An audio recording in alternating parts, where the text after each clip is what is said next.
got my Joe Cozy signature pedal board just in case you need it.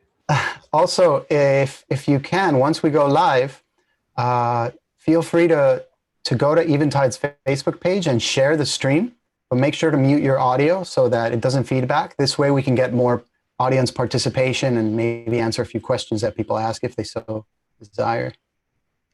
All right, done. All right. Hello, everybody tuning in on Facebook. Welcome to another episode of Quarantide. It's my honor to bring you a conversation with another group of wonderful artists, and some of them are even instructors. Let's start off by having each of our guests introduce themselves. Sus. Hey, everybody. My name is Sus. I'm a guitar player. I live in New York City, and I'm originally from Colombia. Awesome. Brev. Hey, how you doing, Joe? Guitar player, South Florida. I get to share the stage with jazz musicians, of course. We know each other from the 80s rock tribute scene and shred scene. And right now doing my best to survive at home. Melissa. Hi guys, I'm Melissa, and I play guitar and bass and keys and teach as well at the Silver Lake Conservatory. I live in Los Angeles, so I teach there when I'm home. And when I'm not teaching, I'm touring stuff. So I play with a couple artists. Did some stuff with Kip Moore recently, and with Casey Musgraves, and been playing with Grace Vanderwall for a couple of years. So that's fun. So yeah, that's kind of what I do. Awesome. Rob. Hey, how's everyone doing? My name is Rob Balducci, and I'm a guitar player, songwriter from New York City. And my band is the Rob Balducci Band, and we play around. I'm also an instructor as well. I teach privately. Excellent. And Mr. Ariel. Hey guys, Ariel Posen here, singer-songwriter, guitar player from Winnipeg, Manitoba, Canada. Awesome. Is that where you are right now? Damn right. Oh, that's awesome. Yeah, I mean, I know recently you've actually traveled through Europe, right, in support of your last record, the How Long record. Is that right? Yeah, I was actually touring another release called Familiar Ground, but yeah, I was on the... basically beginning of January till the first week of March, we were in the UK, US, and Sweden. And I got home. My last show was on the 7th of March. And, stuff hit the fan, I think around the 13th or so. So very grateful to get the touring out in time. Yeah. Everything shutting down. Obviously, things are being affected down the road. But I did initially plan on taking the March and April off from touring, so it kind of worked out. But now looking ahead, we're all in the same boat. Yeah. And while you were on tour, did you have an inkling of what was happening, or were you just kind of like focused on the mission? No, I mean, I was in the UK end of January till mid-February, and there was discussion about the coronavirus. There was discussion about will that even affect us? Probably not. It was very naive kind of way of talking about it. And then when I flew home from Sweden on March 1st to Canada, I started noticing people taking more precaution, and people were coughing everywhere. Like, I travel so much, like most of the year, and so many people were coughing on this flight. I was thinking, I haven't really seen or heard much about coronavirus yet, but I for sure got it on this flight. And I was okay. We didn't. But then a week later, my last gig, I was bumping elbows. Everybody started, like in Canada, everyone was being more precautious. And then I went back to Ireland. I was actually overseas, and my trip was cut way short, and everything got shut down.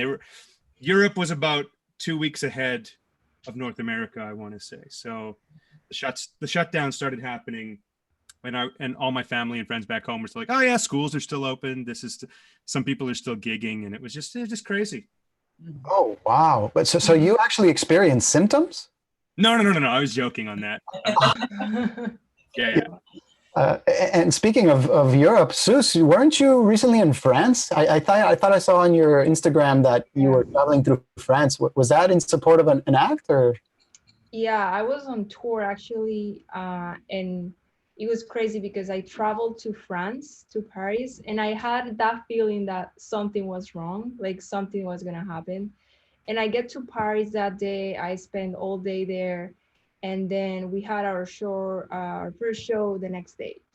And that night, I see the news, and it's Trump saying that he's gonna shut all the flights from Europe to the United States. Oh no. So I'm like, oh my God. And it was 3 a.m. there. Everybody was sleeping, and I freaked out. I didn't know what to do. I was so stressed.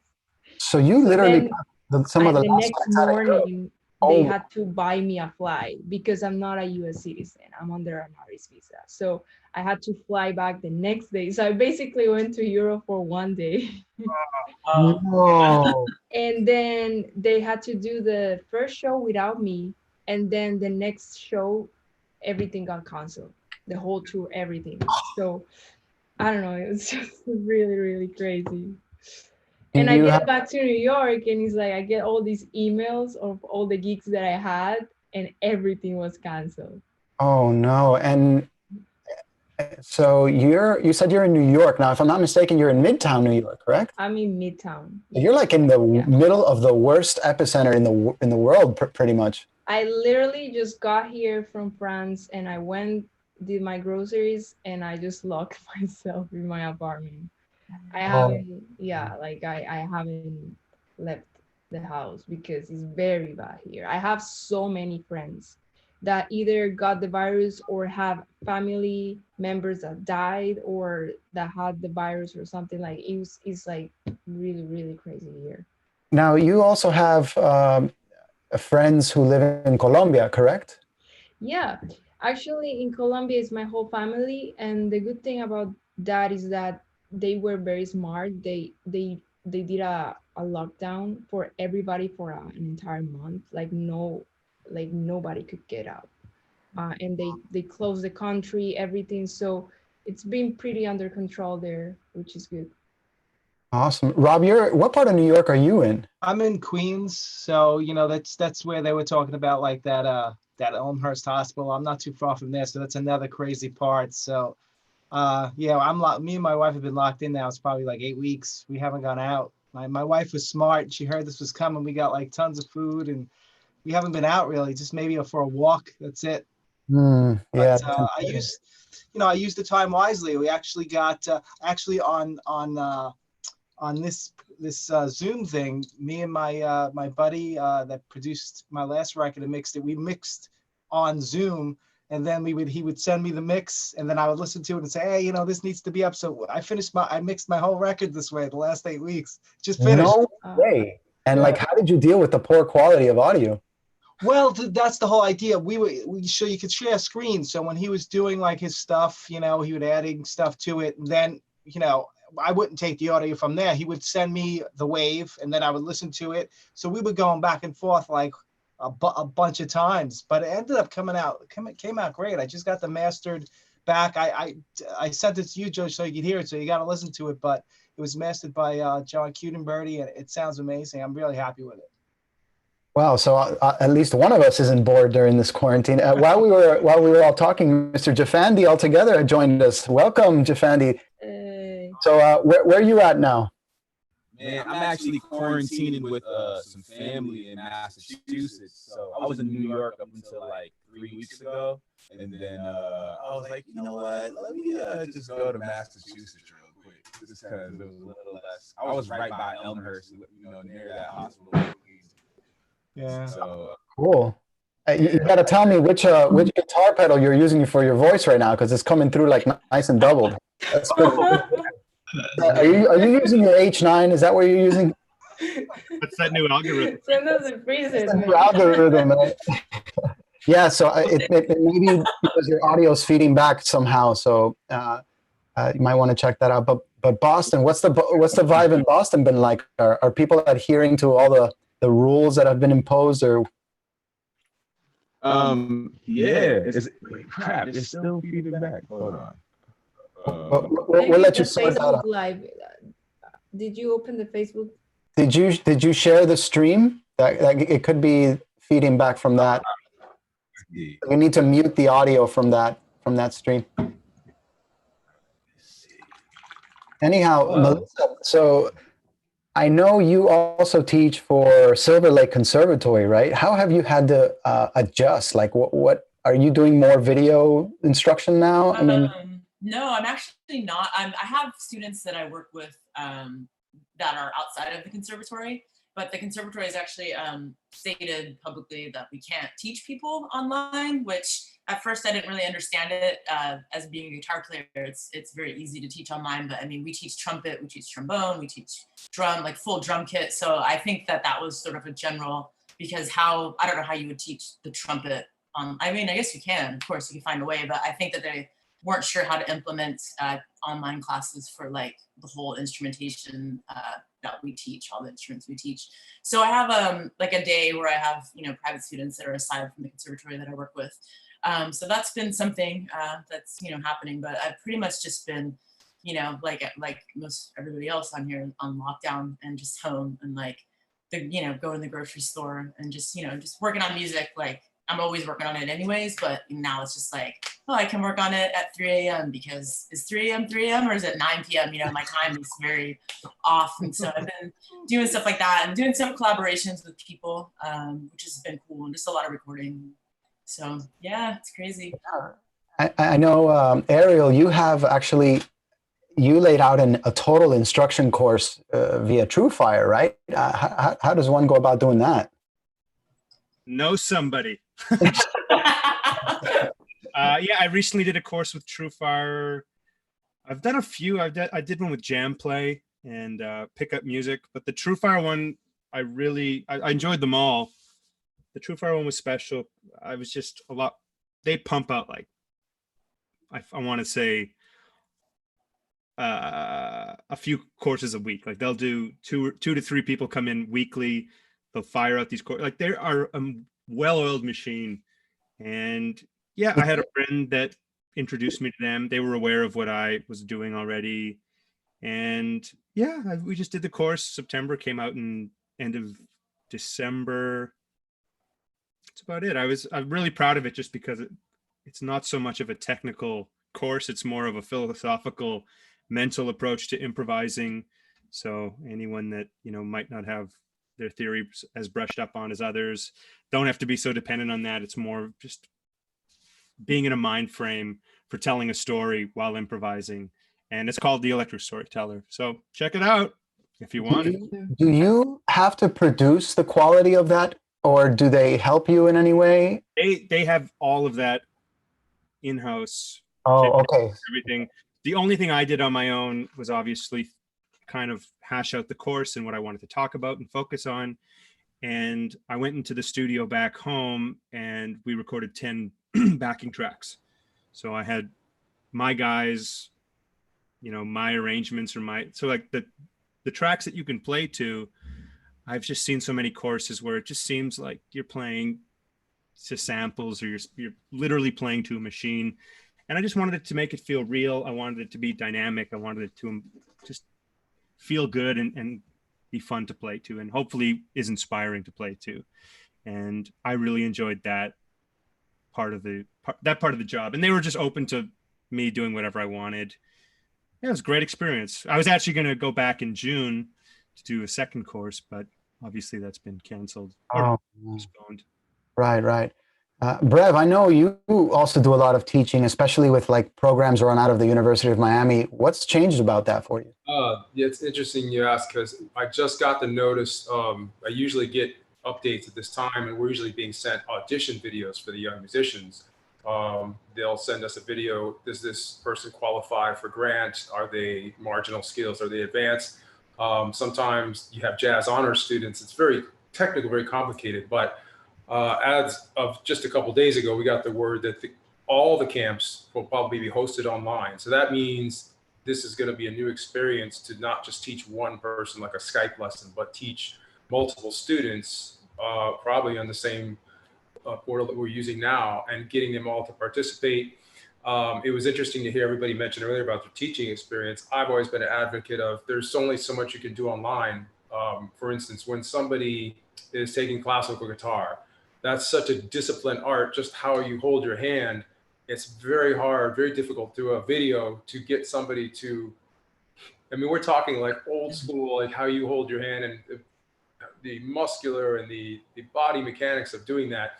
So that's the only thing that I don't like about teaching a guitar player online. And Melissa mentioned trumpet. My father's a trumpet player. So again, that's something that when you're developing a student or even an older student, that's living tissue that you have to help that student develop. And so that's the one thing we're going to be missing. Yeah. But that can be the negatives. But the positives are hearing everybody talk about how, well, I saw it coming, or I felt it coming, or you were there that moment was happening, and oh, there goes the gig. But you immediately go into that auto drive. Okay, I better get this done. I better straighten that music closet out. I better write that book. I record that album, and you can't help it. It's always a dilemma, and now here it is facing you. And well, we're going to be different when we come out of this. That's for sure. Yeah. Now, Seuss, you recently started, well, I don't know if you recently started, but you've been pushing more your instruction via Skype, right? Is that your preferred method? Yeah, I've done lessons before, but it was very like I would take like 2 or 3 students, but obviously the situation changed. So I started teaching, and it's been such an amazing experience for me. Like I don't know why I didn't do it before, because it teaches you so much. You learn so much, and you just like review stuff that you haven't really done for a while, and just having the experience to have like different levels and different people from around the world, just getting to know them, and trying to get them to another level of guitar playing is just an amazing experience. So yeah, I do Skype. I think Zoom is nice. I should try that one as well, and FaceTime, whatever the person prefer. But yeah, it's been a great experience. Now, if nobody follows Seuss on Instagram, she does an incredible job with posting videos of herself collaborating with other musicians. Now, when you do that, that's not something that you guys are performing live, right? You guys play to clicks and then somebody compiles the video, or is it happening live via an avenue that I'm not aware about? Yeah, no. Usually I record an idea, and then I send it to the drummer, and then the drummer records something else, and then she sends it, and like that. But it's not live. But you have to send that idea like on a perfect. Yeah, it's all recorded like a Okay. like a normal track, like in Logic with the tempo, with the specific sample rate. Everything is like very, prepared. Excellent. No, those have been coming out really, really good. I really enjoyed those. Thank you, appreciate it. And I know, Brev, you've been extremely busy with this whole live streaming thing. You do like if I'm not mistaken, a show at least 2 or 3 times a week, right? Yeah, we've taken a break from the show just to kind of prepare for what's coming next, because we don't know if we're going to be back to work or not, as Florida is on the balance. But yeah, we did a couple where we got a little crazy there, and then we went outside, and I had gotten this fire from my wife. I had gotten this little portable fire, and I always wanted this so I could chill and play acoustic guitar, which you don't never know Brev to play acoustic guitar. And she went live, and it got such good response. We started doing all our fireside jams, and the music changed overnight into this really chill, ambient. It seemed kind of self-serving to be doing this Van Halen show and whatever. And I see that it's affecting everybody around the whole world. You've had to stop and take a breath right now. But those have been exciting. Going live a few times a week. I mean, it's do or die at this point, and you play. Can't stop. Yeah, I know. Yeah. How about you, Jeffandy? How have you been keeping in touch with all your musician friends? Oh, no. Can't hear you. I think you're muted. Yeah, your audio is muted, maybe. Well, I think you can hear me now. I found out what it was. Awesome. What was it, so we know in case that happens in the future? So I was mixing up until I got on the call, and it was going through one of the the mic was still picking up on my DAW. So it was both of them. Yeah. So how do you keep in touch with your bandmates, etc.? And we've just been creating. Part of the reason I had the audio issues was just I was like trying to send off a mix right before I got on this, and just it was one of those things where it was a double-edged sword where it's like, all right, I know all my tours stopped, and I was in Paris actually right before this happened, like Seuss. So, I was in Paris and we just What month? What yeah, month? I was in Paris the top of March, or right at the end of February. Yeah. Wow. At the end. Wow. Yeah. So that's right there. Yeah. So but And were you there for vacation or for performing? no, was there we're doing some production work with this artist, Victory Boyd, and we were there with Kanye West, and so we were just working on Nice. Victory's record, and Kanye was doing a fashion show in Paris, and so we went to Paris because he was working on the record, and why not? Why not go to Paris and work there? And so we were there, and yeah, we just got back. I got back to New York, I guess a little bit before Seuss did, because there weren't any talks about closing borders yet. But definitely when I got back, it was like, whoa, that was definitely close. And, Now, Jeffandy, if I'm not mistaken, you're also heavily involved with the worship community, right? yeah. What's been going on with? How has it affected services? I mean, like, well, what is your outlook on that whole thing? So first we did a quarantine service, which was live stream, because the church, I play at a couple different churches. I play at a church with Seuss sometimes, actually. Oh, wow. That's cool. Yeah, we play together in New York. That's amazing. Yeah. It was And fun. but you guys aren't hosting any services any longer, right? Or No, so it was first we did a live stream service, and then somebody's spouse had contracted the virus, and so they just had to shut that down. They were like, all right, we can't do that anymore. And so we've been doing like, the music director has just been creating tracks, and we've been creating like live tracks where everybody sends their stems, then the vocalists send their stems. Luckily, like, the musicians and the worship leaders are also like artists, and so they could just mix, and they know how to edit vocals, and that's been streaming every weekend for the actual cool. so it'll be like, we'll do like 2 to 4 songs or 5, which is a lot to record something every week and mix it and have it cool for the weekend. But it's a giving back. Ample opportunity to work on your chops. Yeah, it's one thing to play live, but it takes a lot more concentration when you're recording it. So it's definitely made me more aware of what I need to work on. Oh, geez. Anybody else doing something like that where they're collaborating in that way? I don't know. Rob, do you do that? You said you do that with your band, correct? Yeah, well, we wanted to do something like, to be honest with you, I've been so busy recording the record and then doing the mixing thing that I haven't really messed around with the Facebook Live thing. But, I started to, like, I recently got this, I don't know, you guys familiar with this gear, the Roland. Is that the Go Mix? Yeah. Supposedly you get, like, instead of going live and having the mic on your phone pick it up, or you think you can go into this and it kind of sounds better. So I've been kind of experimenting with that.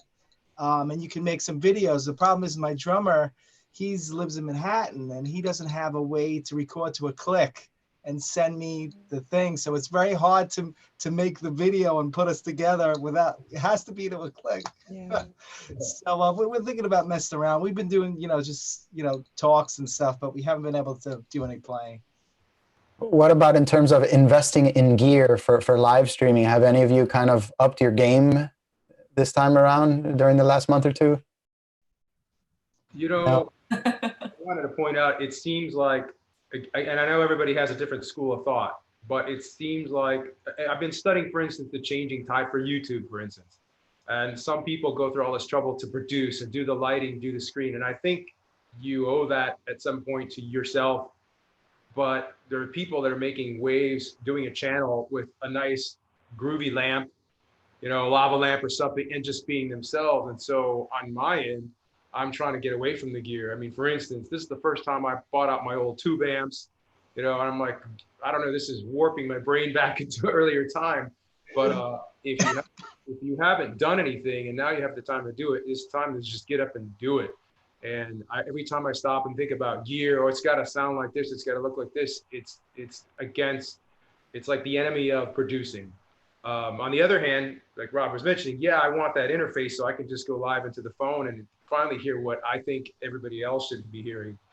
So there's two schools of thought. Go back to organic, how we used to when you had to play and you messed up live. Right. I think all this technology is good, but we also become victims of it to where it's made us frantic trying to get a good mix. On the other end, I was going to ask you, how's Eventide going? What's the next phase in technology? So I'm guilty at the same time. Well, without giving away too much, all of us have been fairly busy, especially on the software side. We just announced a new piece of software, Crush Station, out as a plugin last week. We're working on like 4 or 5 more, and then we're also working on the stuff that's coming out next year. You know, all the marketing behind it. So let me tell you, I'm not short of work, but what I am scared of, as most of you as traveling musicians, is as somebody who in my role, I do a lot of traveling. In fact, I've met a lot of you on the road. Jeffandy, I think we met in Dallas. Rob, I see you like at all the shows. Melissa, when I go to LA, we hang out, you know, and I'm scared to death about traveling, to be honest with you. I've said this in a previous talk, but you know, I have parents who are in their 70s and I can't be bringing any of that stuff home, you know? And you hear a lot of talk right now about herd immunity, and that people probably already got it, but I don't know, man. I'm pretty concerned about it. I don't know what you guys, what's going through your minds. If you'd share your perspective, I'd really like to hear that. But is anybody else concerned about traveling in the future after this? Well, I'm mentally prepared for at least this year, not leaving like my house. I feel like there's not gonna be much in terms of gigs and live events, even smaller events. I think there's not gonna be much, and the traveling, I feel like it's so hard, right? Like right now, I cannot even go to my hometown and see my parents. You know, like Colombia is closed, even for me that I'm a citizen. You know, so I don't know.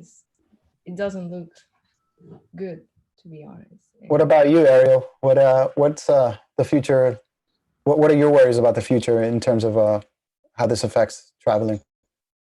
Well, I mean, traveling before all this, a lot of germs in traveling, whether there's a pandemic or not. I mean, it's what I do and it's what I have to do.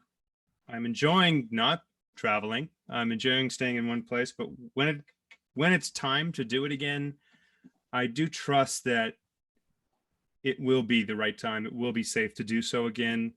I think the right precautions will be taken. I think, yeah, even if it's a year from now, even if it's 6 months from now, there's no sense in estimating what time of the year it's going to be or next year, because who knows? None of us know. But when it is, I mean, it's one thing to like start opening businesses so you can get haircuts again and, you know, get massages. And it's a whole other thing to travel. I know people are still traveling. I know that airlines are still running, maybe just domestically and maybe internationally. But I just trust that once things start getting back to normal, it'll be a safe place to do so. And the world will be set up for that. And yeah. I mean, do you think you would be traveling as soon as like June or July? Definitely not. I've had shows canceled in June. I've had stuff canceled in July already. And this morning I just had my first August cancellation. So I think you can tell how the trend is going. Yeah, I think everyone in the industry, you know, it's not only artists, there's managers, there's agents, there's the people booking all these shows, there's the promoters, there's the venue owners, there's the festival people.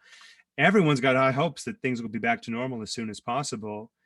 As August gets canceled, everyone's thinking, okay, September, hopefully. And, you know, once September, I mean, hopefully it doesn't, but most likely gets the can, everyone's going to be looking to October. So everyone's got to look out for themselves. So that's why everyone's still booking and rescheduling as far away, but as close as possible, if you know what I mean. Yeah, of course. And I respect everybody that's still putting out music at this time. I really feel bad for anybody that's planned on releasing anything between March 15th and March 30th, right when everything hit. It's one thing if you're Drake, but it's one thing if you're an independent artist, and people are just so distracted right now. And I know for a fact that streaming numbers are so much lower than they've ever been. YouTube numbers are up. It is what it is. I've stopped making expectations, and I've stopped letting myself be let down by any results. Like, oh, another gig canceled. Yep, it is what it is. I've just kind of accepted, not to be a pessimist, but you know, there's a really good chance that nothing's going on this year. Right. And I'm fine with it. I've accepted it. It's all good. Melissa, as an instructor, what are your thoughts on receiving students and possibly, you know, being exposed? Yeah, I mean, you know, our school is it's all ages, but we have a lot of younger kids, so it's constant germs, you know, like touring kind of. But yeah, I mean, it's more germs, to be honest. Sorry. Yeah, it is. It's like kids going, yeah, okay, can I touch your guitar? No, you can't touch it. No.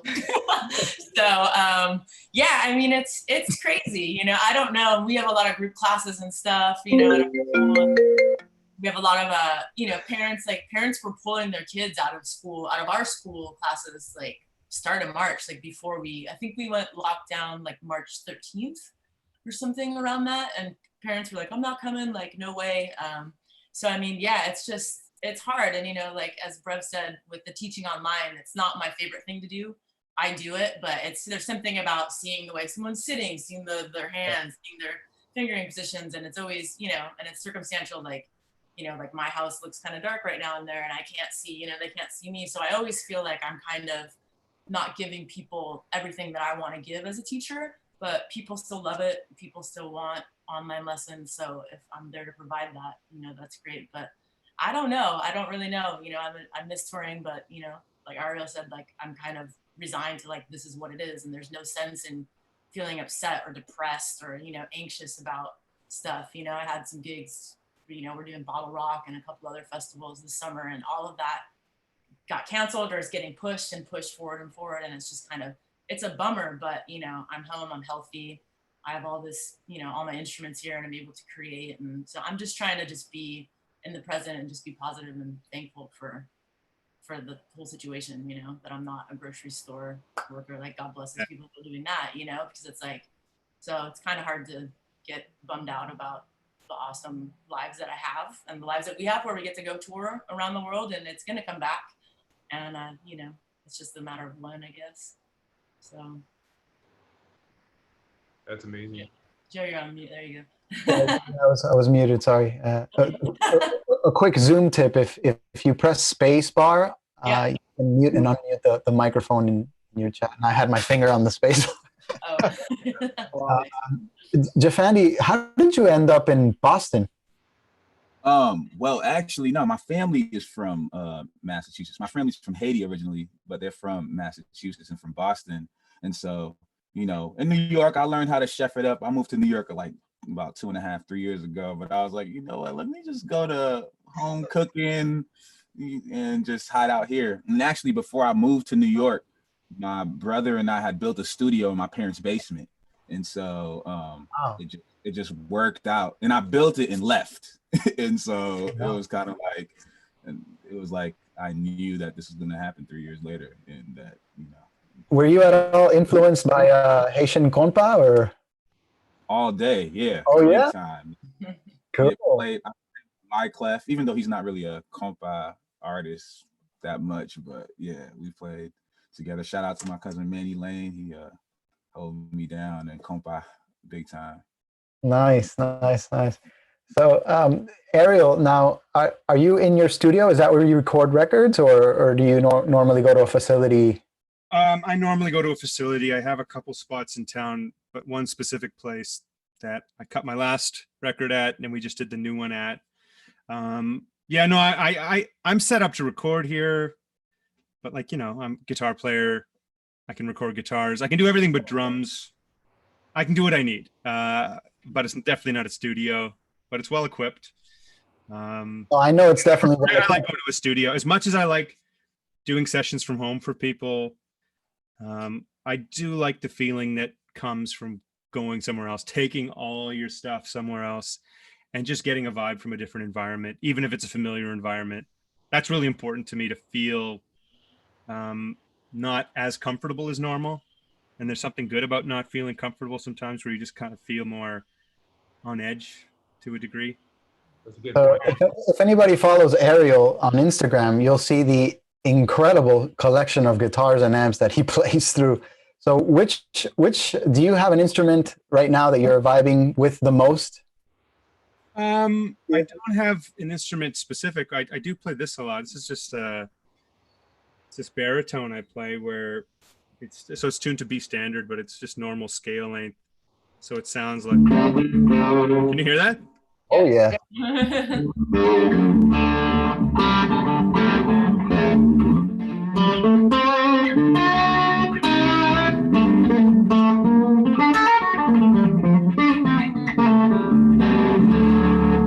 Yeah, it's, I'm a huge fan of bound necks. So now, what brand is that? it's Mule Resophonic. So it's a friend of mine in Michigan, Saginaw, Michigan. So it's a steel body, which is weird. Steel body. Yeah. Any particular reason why you went that route? Just because he's a homie, and he's been making what he primarily makes is resonators. Oh, there you go. Question: Is it very heavy? That's what everyone asks always. It's not too much. It's pretty much feels like a normal guitar. Okay. He does like Telecaster style guitars, and for months and months and months, I was bugging him to do a Strat style, because I'm just more of a Strat guy, and eventually pulled his arm and convinced him. And Even though your face is all over telly postings, right? I think I saw your face at NAMM, if I'm not mistaken, right? yes, what did I? I love tellies, but if I had to pick, I'm definitely more of a Strat style kind of guy. What about you, Rob? What are you playing these days? What's been kind of your muse instrument? This one here. This is my. This is what Ibanez has been doing lately. This is the AZ, to call the AZ model. It's a prestige model made in Japan. A couple of custom things on it. I'm a DiMaggio guy for years. Which ones? This is I think it's called a Saturate, and this is a PF Pro. Nice. Yeah, So you like that round kind of Gibson-y sound on the top? Yeah, it sounds. I used it a lot on the new record. I did all the recording in this for all the guitars in this room, so did everything in here. I mean, I've been an Ibanez daughter. It's crazy. It's like 30 years now. So I like that color. The silver on blue there looks beautiful. Yeah, that's a really nice one. This is everyone loves this guitar. This is a custom RG that they did for me. Oh, Yeah, it's mahogany, the maple top. I call it the Slee Stack. I don't know if you guys are familiar with that show from a long time ago, but it was this show like with these dinosaur monsters, and they were called Slee Stacks. So I ended up calling it that. Why? Because of the color? Yeah. Okay. So, and obviously these guitars are very different, right? You're using the same electronics on that one? Yeah, well, this one is a little bit different. It's got this. This is really cool. It has you could rest your hand. Like, I'm a bar guy a lot of the time, so this enables you to rest your hand on the bridge. Wait, can you bring that closer to the camera? What is that? I've never seen that. Yeah, so like if you rest your hand on the bridge, it would go sharp. This stops it from happening, because like when I was first started playing guitar, like I still have my first guitar. It was a Gibson Les Paul, like at 11 years old.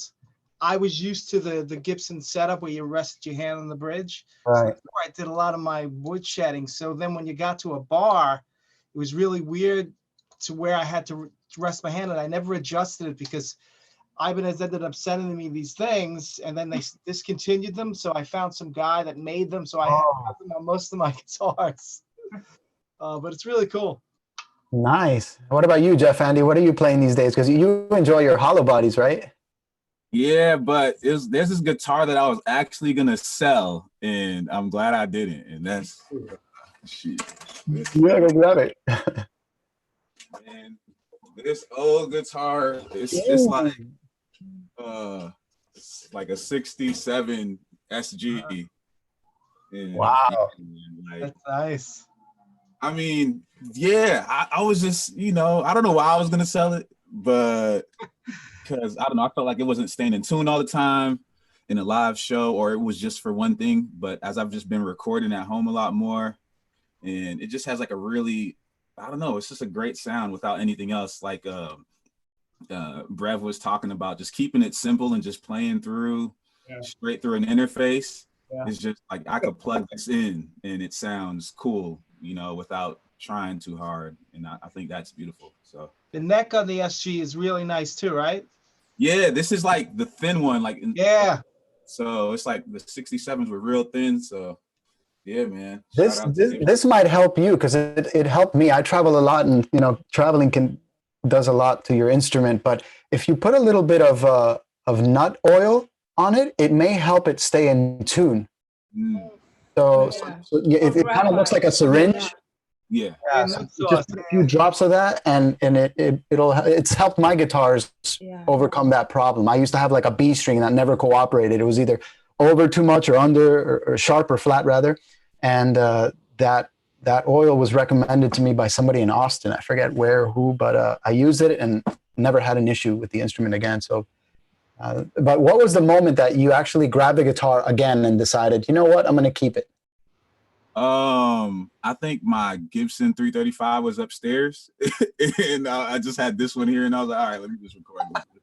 And then I was like, this don't sound too bad. So yeah, it was just pure, I don't know. Yeah. Don't mean to talk bad about you right next to you, but yeah. What about you, Melissa? I know you're a big Fender fan, right? Yeah, I love Fenders. I started with the Strat and pretty much had every sort of, I love old guitars too. Like I have a couple old Harmonies and a couple old like Electros and Hofners and stuff like that. But I love Fender because they're a great company, and they, you know, they're just cool and you can drop them. I'm not precious about it, so that's what I like about that too. Like if I had an SG, like I love SGs, but I'm just like heard of too many necks snapping on the that sort of thing. But yeah, recently something that I've been into is I've been eyeing this guitar for forever, just like, you know, looking on Reverb, looking on eBay, seeing if it's out there. And I found one that was for sale, and I'll show it to you now. And it's a G500. It's made by Roland. It's like a late 70s guitar, but it's actually like a MIDI pin guitar. So it's pretty dope. It's like this guy who lives in LA, Nate Mercer. I don't know if you guys know who that is, but he's a producer. He works with like Leon Bridges, and he put out this record, and it's all this guitar and the Roland synth. So the synth is like you can do a blend where it can sound like regular, you know. So and then you can blend in the synth of it, and then the synth is pretty like it's just oops. So it's very it's like a captivating thing.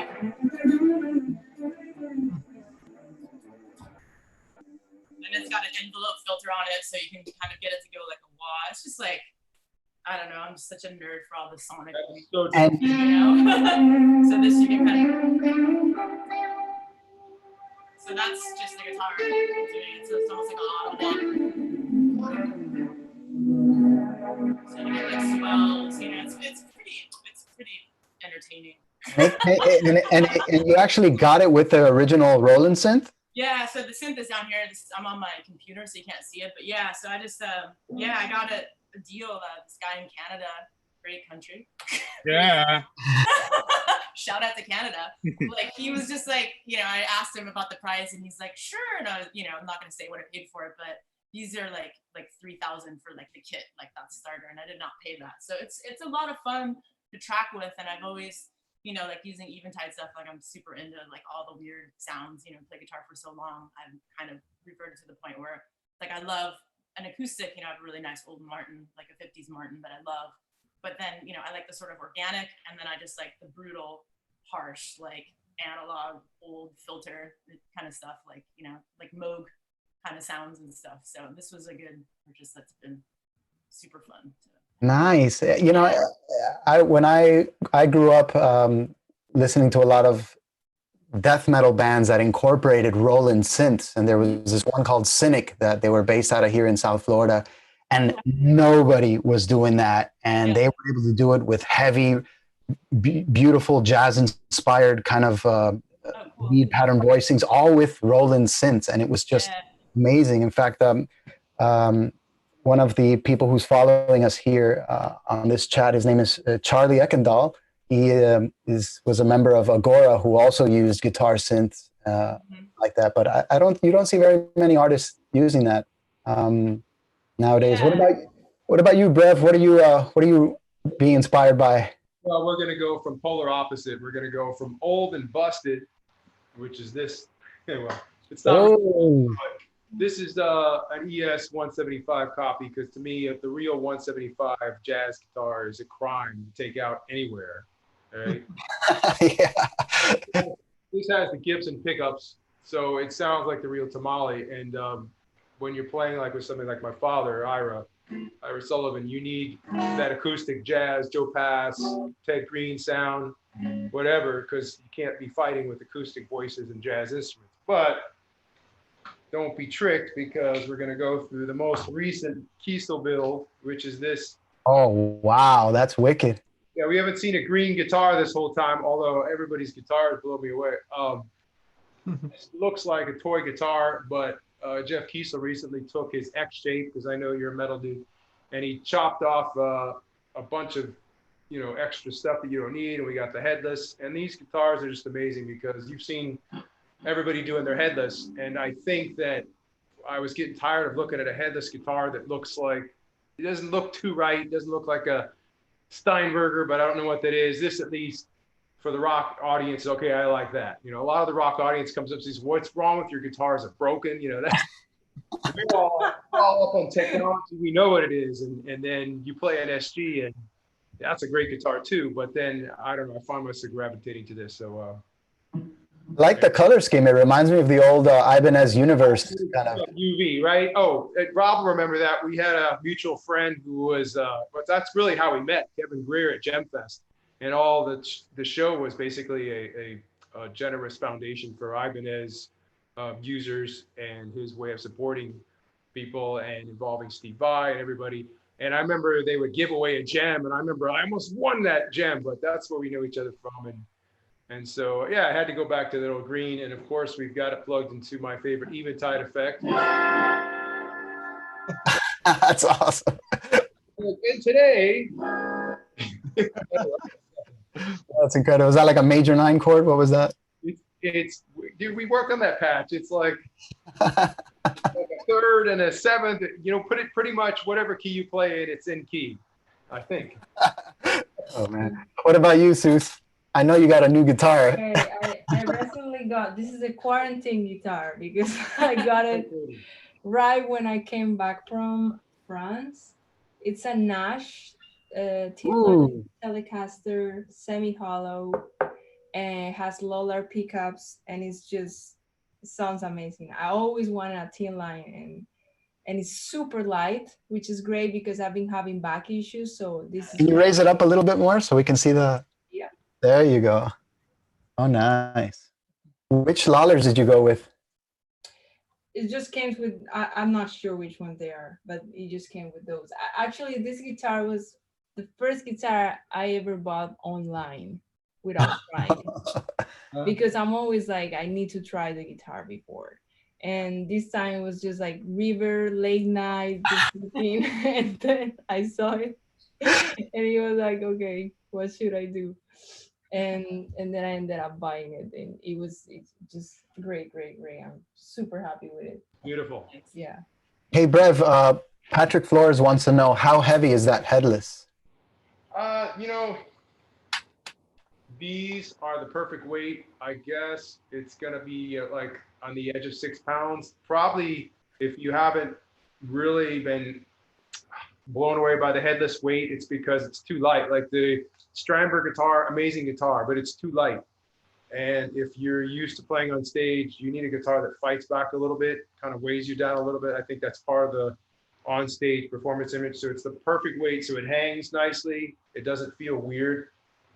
It doesn't feel like a fusion guitar like a lot of them do. But that's also probably because my choice of alder. If you get like one of the Ash or the hollow body out, it's a little too light. So you're looking about 6, heavier side of 6, I think. Nice, nice. Now, yeah, you mentioned I'm pretty much a metal guy, but this time around I've been inspired by my jazz master 60th anniversary, and what makes it unique is that it's got a bound neck and block inlays. Most jazz masters just have the dot, but this one has the blocks.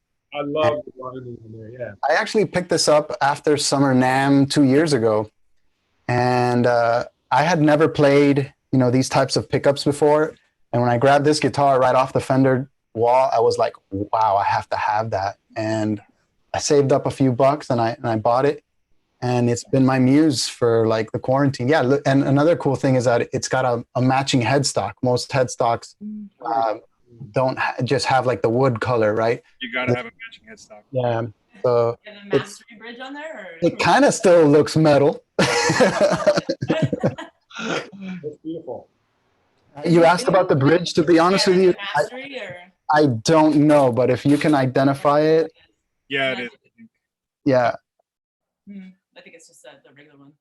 Yes. So there's subtle little specs that make it kind of cool, and for me, it was just the sound thing, it doesn't sound like my Strat or my other EMG laden guitars, right? So that's that. So we have one question here that we kind of answered already, but I guess since we have just a few more minutes left here, Jordy, who lives in Spain, wants to know: do you guys think the year is over? What do you think is about the way to survive in a year without either playing live shows or going to live shows? Like, what's your? We'll end with your perspectives on that. Anybody want to start? Sure. I'll start. Yeah. Yeah, I mean, a lot of people were talking before about the situation. I kind of think I'm taking the attitude that the rest of the year there's not going to be too much going on. So I kind of, come to realization that I gotta, maybe now it's time to, even though I just finished a record, I use this time wisely and start, demoing some material and inspiring and writing some songs for my next album. You know what I mean? So plan on trying to do that. Also, when you're doing the recording process and the mixing process, more of the mixing process, I really kind of step away from the instrument and I haven't really played too much. So now for me, the rest of the year now is going to be actually learning the stuff that I had improvised on the album. So I know because I have to learn what I played. And so I'll use it to get my chops up, write some songs and pay attention and be, try and be safe as possible and see how it goes. What about you, Jeffandy? What's your perspective on the rest of the year? Man, I think it's, I may be quoting this wrong, but the same sign in Chinese for chaos is the sign for opportunity. And I just think that it's, not necessarily an opportunity like, okay, this is time for me to, some financial opportunity or some, clout opportunity, but just to be more in touch with people.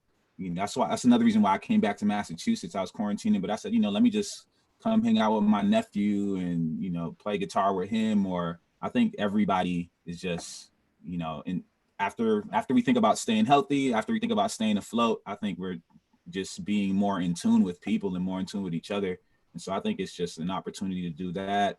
I worked on finishing a record too, and I'm almost done. And so I think a lot of records, whatever projects that people have that's been on the shelf, I'd say work on that. And people are just like we're dying to play for people. People are dying to hear music too.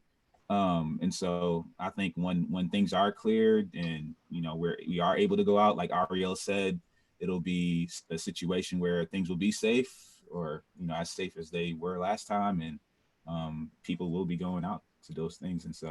How soon before you go see your favorite artists on the road? How soon before I go see them? Well, maybe I'll wear a mask, but I was already wearing masks because I went to Japan. And so it was like cool to wear a mask in Japan. Japan? I was in Japan last year, mid last year. So yeah. And you were wearing a mask then already? Well, no, it was just like everybody wears masks in Japan. I don't know why. I tried to ask why. Some people said it's because they didn't want to give people germs. Some people said they didn't want other people's germs, and some people said it's because they're shy. And No, so, I'll tell you why they wear masks. It's because they've already been through something like this already 2 or 3 times before, and they know that it's the only way to prevent them from contracting a disease of this nature. wow. Don't forget, we had SARS, and then we had like another SARS-like or a bird flu, I believe it was, or something like that. So anyhow, but yeah, that's an interesting perspective. What about you, Melissa? What are your thoughts for the rest of the year? Will you be going to shows or? I mean, I don't know. LA is just like so shut down. Like all my friends in the industry are just kind of like nobody's really talking about that. And you know, as I said before, the gigs that I did have lined up, you know, luckily I got in a couple gigs like right before I hit, some TV stuff and a couple other things, which was perfect timing. But yeah, I just think for me, for this time, like, you know, I want to, you know, maybe study some different kinds of guitar things. I want to get more into like the gear that I have. So like I've been, you know, I can do Ableton to run tracks, but I've been avoiding Ableton I'm like, I don't need that. Like I got my DAW. So I've, you know, I maybe want to dive into the Ableton stuff and try to learn something like that. I want to get more into like my Moog synth stuff. And, you know, so I'm just trying to use this opportunity to work with people that I want to work with like remotely, recording and stuff, and learning new gear and just kind of exploring. At this point, I've just been exploring sonics and just writing every day. Like I write a lot of music every day and stuff. So yeah, I don't really see myself going to shows this year at all, probably. And even if your favorite artist happens to say, we have a show in September, would you come? Yeah, I mean, maybe. Yeah, I don't know. You know, well, apparently Bottle Rock's supposed to be October, so if that happens, I will go to Bottle Rock. Like, it's a perfect opportunity to dress up like a ninja. I'll go to a show, you know? Yeah, I mean, maybe. Yeah. Right now, shows aren't really calling my name, but yeah, I'm just gonna try to use this time to yeah, nice, to learn some new stuff. Nice, get ready to roll. So that's kind of what I don't know. I don't have an answer. I'm trying to stay in the now. I'm trying to be in the now right now. So. Yeah. Oh, that's good. You know, that's a very often overlooked perspective. Try to stay in the now. Doesn't matter what's going on in the outside. You're safe at home, and you can focus on yourself. And so that's really good. How about you, Brev?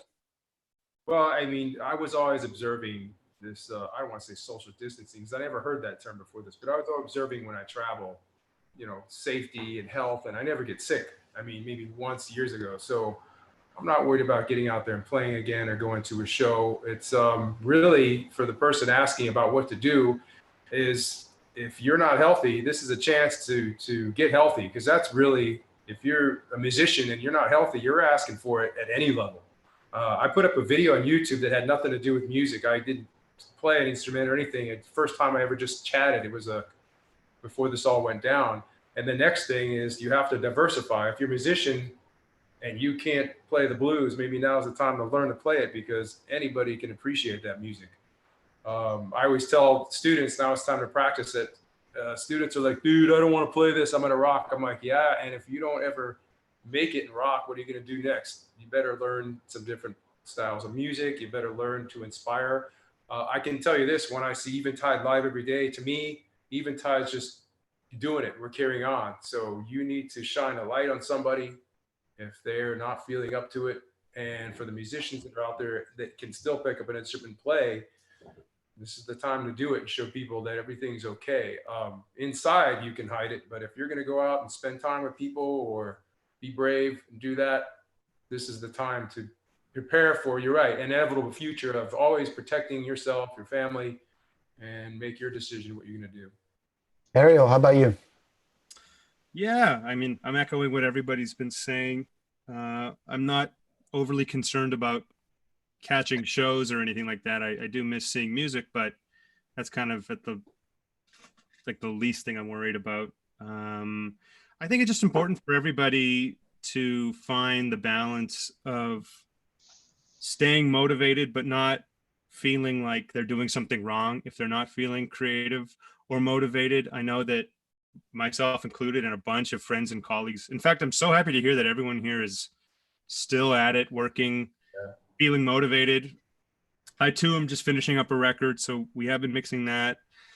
I have been doing a couple of sessions, a little bit of teaching on Skype, but I would be lying if I said I've been feeling as creative as I usually do.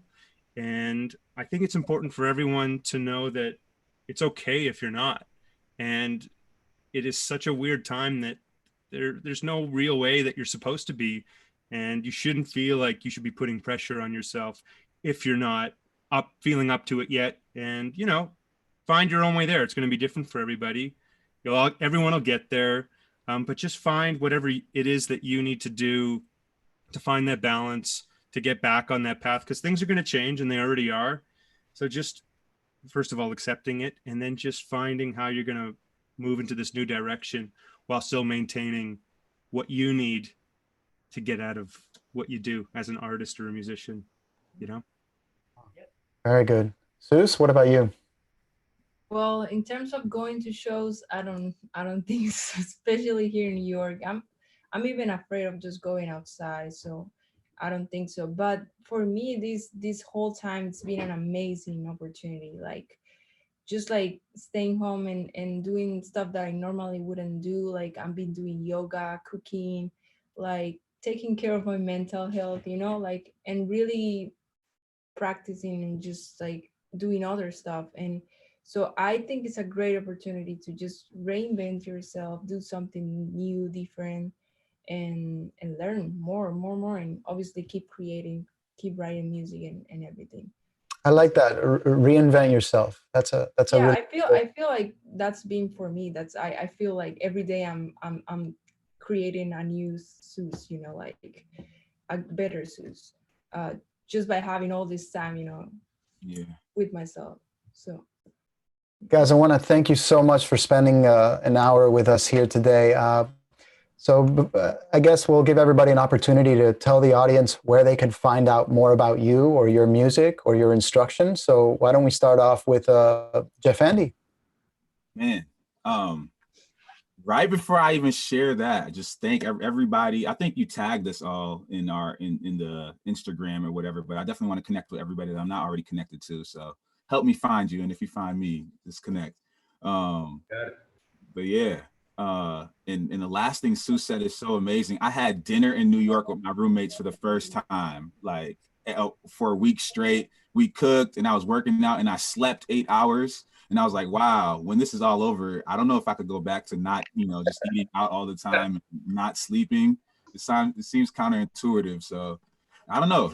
I think we're all going to be better, like more healthy too. But yeah, man, you can find me everywhere. Jeffandy Altogether, ALL together, dropping a record. Jeffandy and the Gospel. When's that dropping? Well, I'm not sure. We've just been.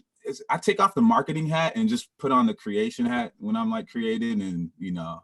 So I don't know about marketing. I don't know about branding it. I just know me and Daniel just been at it, and you know, just having fun and trying to make some positivity out there in the midst of what's going on. So yeah. Cool. Awesome. Melissa?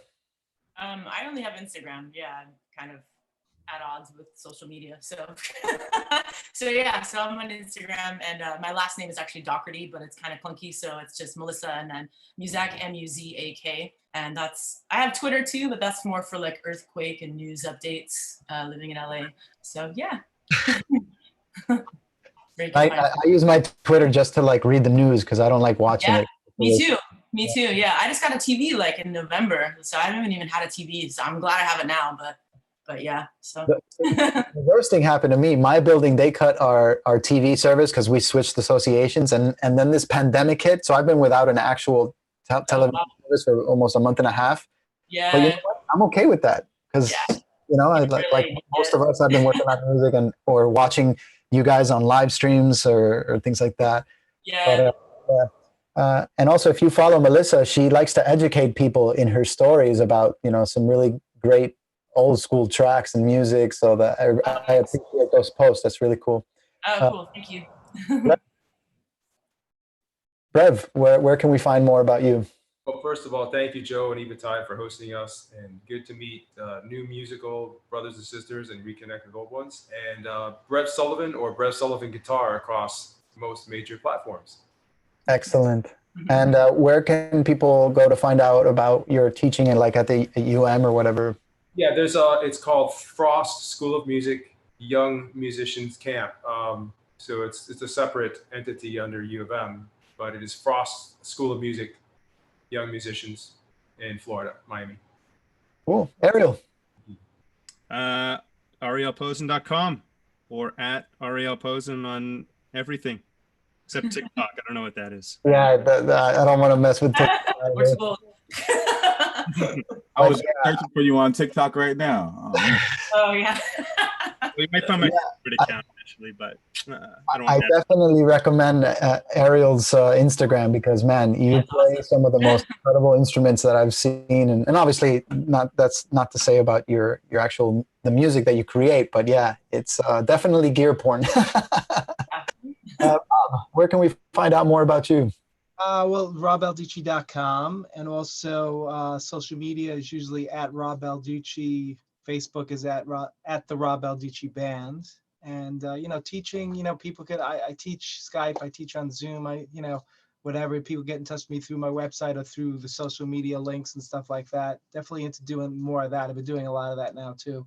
And again, thanks to everyone on here. It was nice to meet everyone. Brett and I go way back, but it's nice to meet you guys. And Joe, thanks for having me. Yeah, My thank you. pleasure. Zeus. Okay, thanks for the invite. It was really nice meeting everybody. And yeah, you can find me at susvasquez.com. Actually, you have this here. Oh, nice. Oh, that's good. Perfect. Screenshot And that. Sus Vasquez everywhere. Instagram, YouTube, Facebook. And that's Vasquez with an S. VASQEZ. Yeah, you got it. Awesome. Again, thank you so much, everybody. Have a wonderful rest of the week. Look at that. It's 5 p.m. It's happy hour. So go enjoy yourselves. And once again, best of luck to you. I can't wait to the day where I can see you in person and thank you and give you a big hug and a handshake.